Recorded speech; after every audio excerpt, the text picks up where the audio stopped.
Nuevamente, muchas gracias al Círculo Militar y a todos ustedes por la presencia. Ante nada, quisiera agradecer la presencia del general Fucheta, del Grupo de Artillería de Transportado 4, que está aquí presente junto a su hijo también. Y también ha habido una convocatoria de los soldados de este grupo. Se encuentran con nosotros Walter Moyano, Miguel Fabré, Walter Rubies, Germán Chamorro, Gustavo Morán, Rodolfo Silva y Claudio de Palma. A todos ellos, bienvenidos y muchas gracias por estar aquí acompañándonos. Bueno, el Movimiento de Jóvenes por Malvinas es un grupo que hace ya 3 años que viene trabajando por Malvinas, por la soberanía, haciendo diversas actividades culturales, sobre todo trabajando en la sociedad, en las familias y en los jóvenes, particularmente para que se puedan transmitir los valores de la causa. Así que bueno, hoy nos toca hablar sobre estos temas que para nosotros no son del pasado, si bien son hechos históricos, sino que son del presente con una proyección hacia el futuro. En el movimiento tenemos una frase que es: el orgullo del pasado es la fuerza para el futuro. Para nosotros el pasado es un orgullo. Tenemos nuestros héroes, tenemos nuestra historia gloriosa. Y eso nos da fuerza para proyectar un presente ahora y un futuro hacia adelante. Así que bueno, les agradezco nuevamente la presencia y le dejo la palabra al ingeniero químico, a Norberto Macusa, que nos va a introducir en el tema esta tarde. Muchas gracias.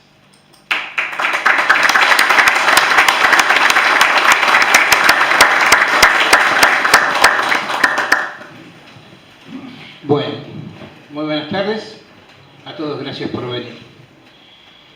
Es ocioso que yo esté aquí estando estos hombres a mi lado, viendo las caras que veo, a quienes he conocido desde hace tanto tiempo.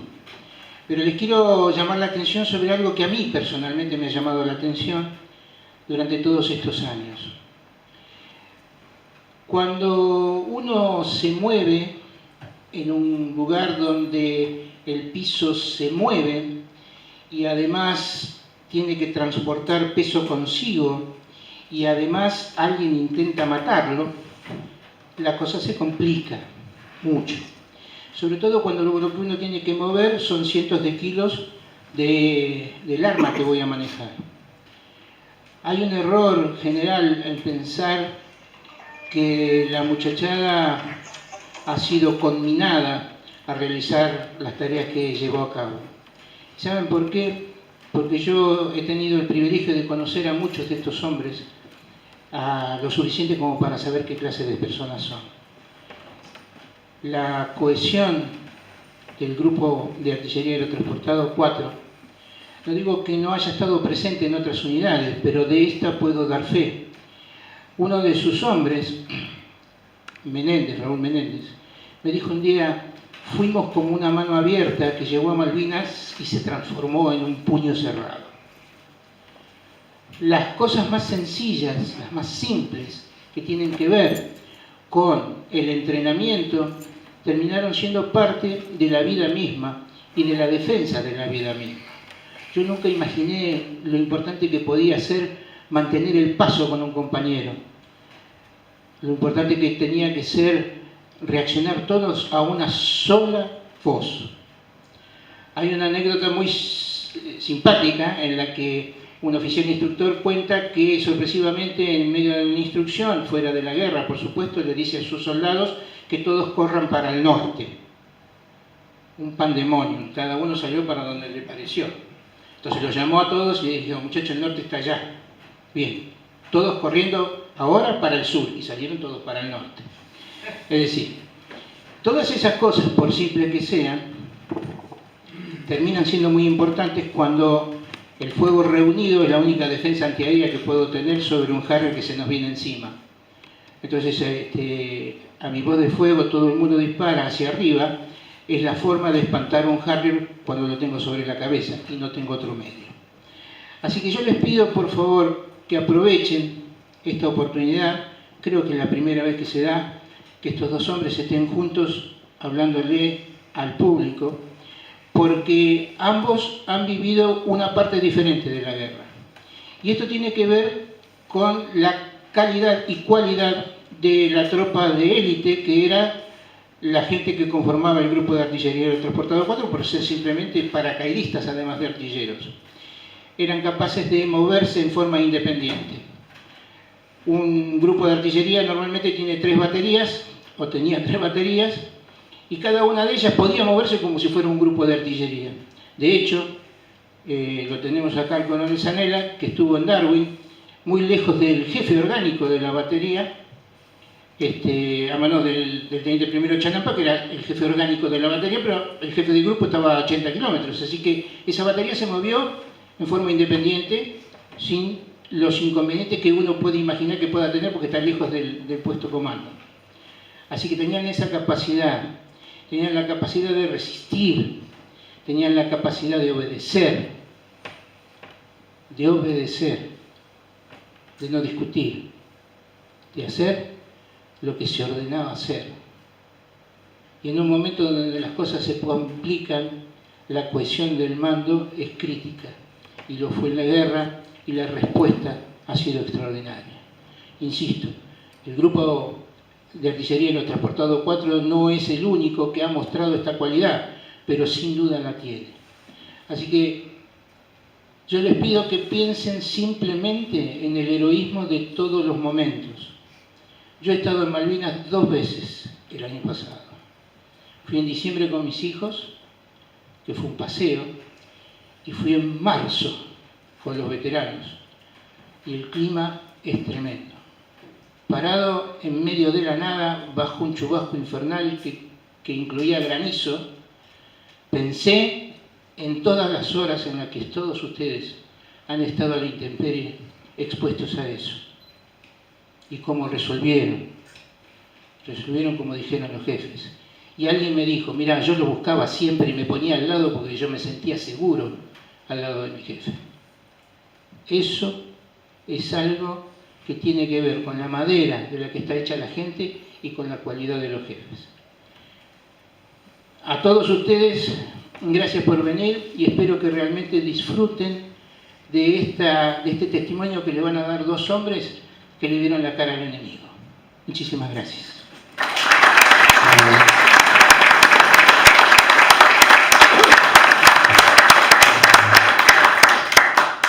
Bueno, y primero lo vamos a escuchar al veterano de guerra de Malvinas, Juan Gavino Suárez, quien en 1982 era subteniente y jefe de la sección piezas de la batería de tiro C, cuyo jefe de batería era el teniente primero Jorge Manuel Cerezo, y cuyo emplazamiento de la batería era la batería C al oeste de Puerto Argentino.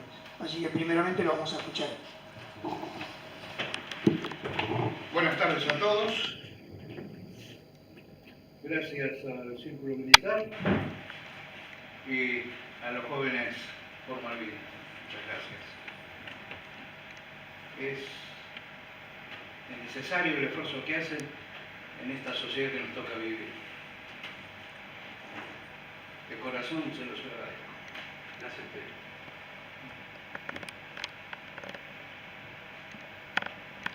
Cuando no hay caminos, no hay vías férreas, no hay ríos,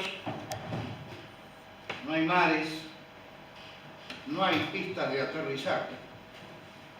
La única forma de llegar es en paracaídas. Llegar al corazón del dispositivo enemigo, cumplir con la misión de la forma más rápida y contundente. Y después, como no hay caminos, no hay vías férreas, no hay ríos, no hay mares, no hay pista de aterrizaje, los paracaidistas destruyen el material y difícilmente puedan volver todos. Muy difícilmente. Para eso se entrena física, mental intelectual y espiritualmente los paracaidistas. Con esto que termino de decirles, quiero de alguna manera graficarles cuál es el espíritu de los Boinas Rojas. Hombres forjados en la disciplina y en el trabajo en equipo, con todo lo que ello implica.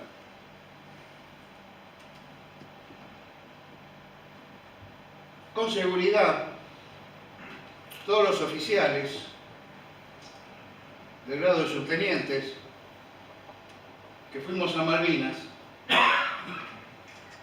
estuvimos juntos en el colegio militar y fuimos instruidos en los conceptos modernos de la artillería y que era la artillería móvil. Una artillería que sale de un lugar, se dirige hacia otro, entra en posición, ejecuta los fuegos y abandona el lugar a fin de no ser víctima del fuego del enemigo. A Malvinas se nos ordenó ir sin vehículos. Con suerte pudimos llevar algunos jeeps, no recuerdo bien, pero creo que eran 4. Les quiero plantear de esta forma un poco la situación con la que nos encontramos. El grupo llega a Malvinas entre el día 25 y 26 de abril, porque fue trasladada a Malvinas por escalones. La cantidad de medios para realizar todo ese transporte no eran los mejores, no eran las cantidades que la idea necesitaba. La zona de reunión del grupo fue muy cerca del aeropuerto y una vez reunidos, siendo la pista de aterrizaje el blanco más rentable para el enemigo, hacemos un cambio de posición a unos 6 kilómetros del aeropuerto. En ese momento, la batería A del grupo de artillería es enviada a Darwin para integrarse con la fuerza de tarea Mercedes que ya estaba allí. O sea que el grupo se queda con una batería menos. De acuerdo a los planes para la defensa de Puerto Argentino, realizamos otro cambio de posición hacia el oeste del pueblo,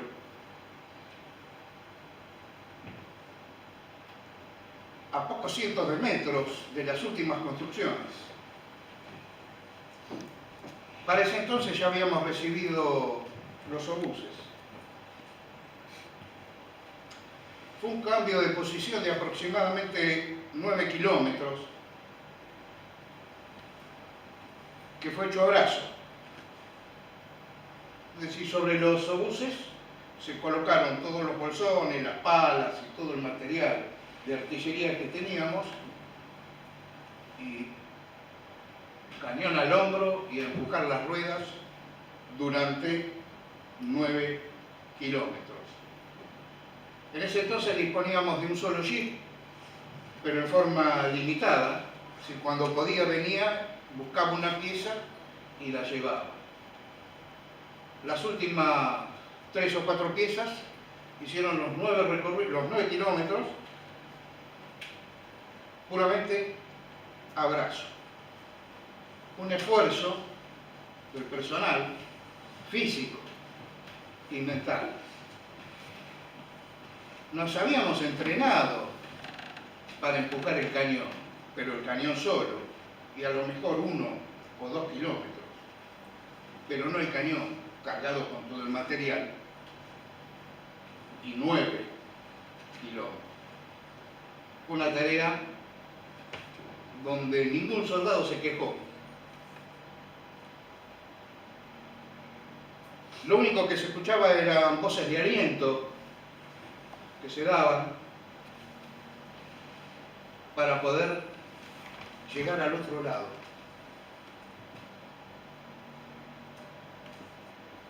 En la nueva posición comenzamos a hacer los trabajos de fortificación y comenzamos por las piezas. Mientras tanto, vivíamos en carpas. Para el día 9 de mayo, todavía no teníamos los refugios de personal terminados. Y fue el día que comenzó el hostigamiento naval. Ahí tendríamos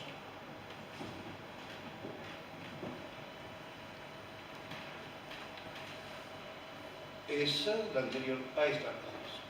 En la fotografía de arriba es un documento clasificado en el año 2012, que lo tenemos acá gracias al doctor Amendolara, y abajo se ha volcado en un mapa lo que dice allá arriba. Esos eran los blancos, ¿sí? La orden que le habían dado a la Alacrity para el cañoneo naval la noche del 9 de mayo. Fíjense que para ese entonces, y nosotros recién llegados a la posición el día 6, ellos ya tenían perfectamente nuestra ubicación. Y como si eso fuera poco, el comandante de la Alacrity destaca un cilín con un observador adelantado y pudieron hacer un fuego muy preciso sobre la posición. Nosotros escuchamos los estampidos de Boca y empezamos a correr hacia la montaña para meternos entre las rocas y las grietas y poder zafar del bombardeo. El bombardeo cesó, volvimos a la posición, pensando de que no nos iban a volver a tirar. Para ese entonces estaban tirando al grupo de artillería 3 y después cambiaron otro blanco. Pero después volvieron nuevamente sobre el grupo de artillería 4. Así que nuevamente salimos corriendo para las rocas a cubrirnos y ya definitivamente nos quedamos a pasar toda la noche allá. Al otro día por la mañana, cuando bajamos, pudimos ver que muchas carpas habían sido alcanzadas por las esquirlas, lo que nos hacía entender que el fuego había sido con bastante precisión. Inmediatamente comenzamos con el trabajo de los refugios para el personal, pero el tipo de suelo hizo imposible poder cavar, ya sea porque encontrábamos rocas o porque el piso abajo de esa turba era una arcilla como si fuera plastilina. Uno enterraba la pala así a ventosa y no había manera de sacar la pala, no se podía cavar. Por ese motivo, el teniente coronel Quevedo pide la ayuda y nos mandan una retroexcavadora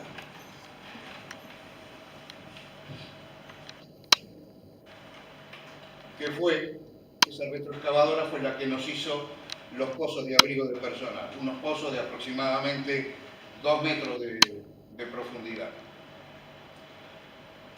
Terminados los pozos, los acondicionamos y ya nos metimos en él.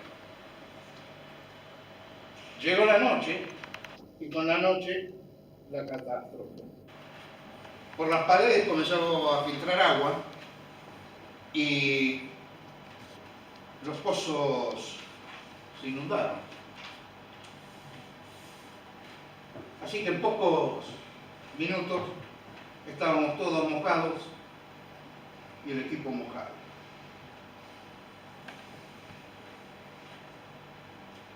Y para colmo, comenzó a llover. O sea, que adentro del pozo agua y fuera del pozo agua. Estábamos destinados a estar mojados. Ese.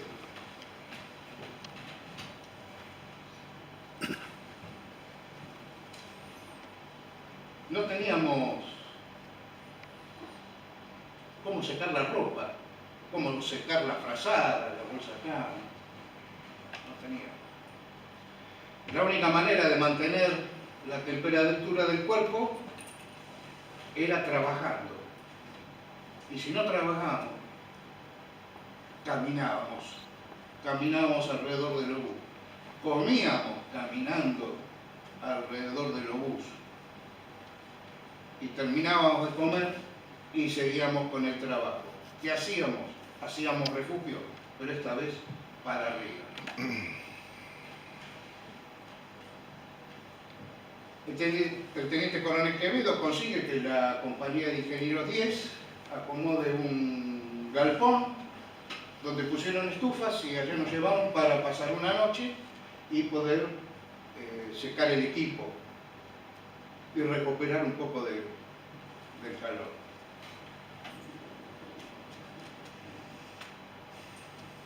Ya con los refugios terminados, el hostigamiento naval dejó de preocuparnos un poco. El único problema era si nos caía un proyectil de lleno dentro del pozo. Nos pegaran en el refugio. Para lo cual, y esto no lo había ordenado nadie, en todos los refugios se colocaron rosarios. Y ningún refugio recibió un impacto directo. Así llegamos al día 29 de mayo, trabajando todos los días y todo el tiempo que era posible. Trabajábamos en mejorar la posición, especialmente en darle más espesor al techo del refugio y en el enmascaramiento. La foto británica. Y además también hacíamos instrucción de artillería. Aquí los ingleses describen el Skyband de prefectura. Este sector, que marcan acá como posición defensiva, esto es parte del grupo de artillería. La batería C está ubicada en este lugar. No se ve. No se ve la batería C. No se ve porque el trabajo de enmascaramiento que hicieron los soldados fue perfecto. Y es más, dice posición defensiva, cuando en otras fotografías podemos ver que si es artillería, ellos escriben artillería, pero acá no. Esta foto fue tomada por un avión Harrier R3. Calculamos que pudo haber sido en alguno de los ataques y tiene que haber sido posterior al día 9 de mayo.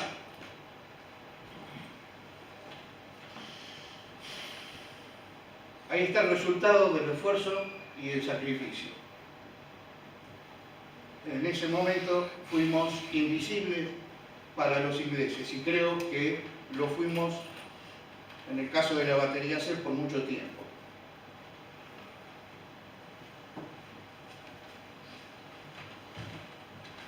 El 29 de mayo nos ordenan hacer un reconocimiento a vanguardia para adelantar 2 obuses en apoyo a una operación que iban a realizar las tropas comando. Y aprovechando que íbamos hacia el oeste, nos pidieron que hiciéramos el relevo del observador adelantado en el Monte Dos Hermanas. Fuimos con el jefe de batería, que era el que manejaba el chip, y el observador adelantado y el auxiliar iban en el asiento de atrás. Encontramos una posición que veíamos desde el camino que nos interesaba. Así que salimos del camino y nos dirigimos hacia el lugar para verlo detalladamente, y en ese momento diviso dos puntos negros en el horizonte que venían del oeste y que cada vez se hacían más grandes, y pego el grito: dos hostiles. Y yo llevaba en una mano el fusil, en la otra mano llevaba el handy y no sabía qué tirar primero para abrir la puerta. La cuestión es que tanto el teniente primero Cerezo como yo pudimos salir del jeep al tiempo que escuchábamos los gritos de los de atrás decir: no nos dejen adentro. Claro, no habíamos destrabado los asientos para que ellos pudieran salir. Lo gracioso fue que Cerezo y yo fuimos a tomar cubierta justamente atrás del jeep. O sea, resultó gracioso. Para esos días también el grupo de artillería estaba trabajando en una posición adelantada, unos 1000 metros de la posición que estábamos ocupando, que está más o menos a la altura de un viejo faro, aproximadamente 1000 metros adelante y más o menos 1000 metros de móvil. Ahí los dos Harrier descargaron las bombas Beluga, que nosotros sabíamos qué eran, pero no sabíamos bien cómo funcionaban, muy poco sabíamos. La cuestión es que esa posición después quedó abandonada. Los ingleses siempre la confundieron con una posición de artillería.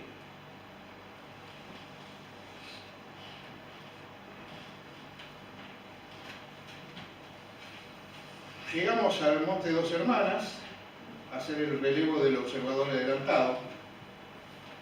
Evidentemente habíamos llegado a la primera línea.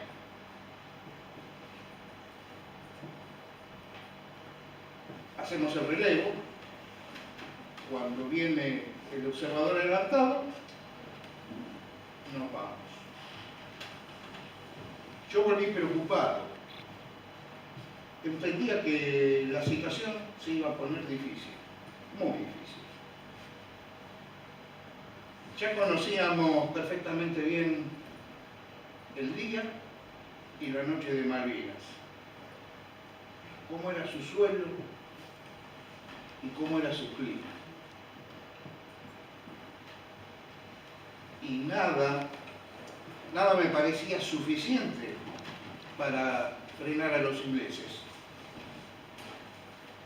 La realidad me decía que teníamos nada más que lo que estaba a la vista. No teníamos superioridad aérea, y aunque teníamos la mejor artillería de defensa aérea, la mejor, nuestras aeronaves estaban limitadas para accionar. Y ya habíamos perdido varias.